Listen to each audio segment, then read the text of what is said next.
ఈ 13వ తారీఖు జూలైన వచ్చింది. ఇది మిస్ అయిందా 2053లో లేదా 2070లో వస్తుంది. కాబట్టి ఈ అవకాశాన్ని అందరూ వినియోగించుకొని ఆనందంగా పరమేశ్వర అనుగ్రహం వలన మీ సమస్యలన్నీ తీరిపోవాలని మనసారా కోరుకుంటున్నాను. ముఖ్యంగా ఇక ఆరోగ్య సమస్యల నివారణకి ఈ రోజున పరమేశ్వరుడికి సంబంధించి ఆవు నేతితో ఈశ్వరుడికి అభిషేకము జరిపించాలి.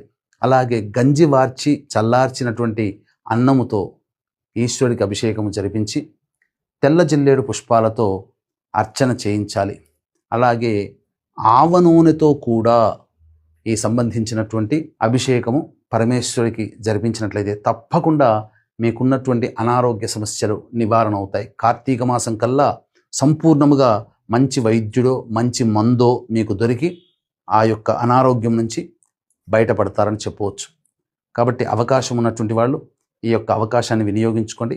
అలాగే అదే జూలై 13వ తేదీన అరుణాచలంలో కానీ శ్రీకాళహస్తిలో కానీ మన పీఠమాధురంలో జరిగే సర్వదోష నివారణ పూజలు హోమాల్లో మీ గోత్రనామాలు మధ్యాహ్నం 3 గంటల లోపల నమోదు చేసుకోవచ్చు. ఈ అవకాశాన్ని మాత్రం ఎవ్వరూ మిస్ చేసుకోకండి.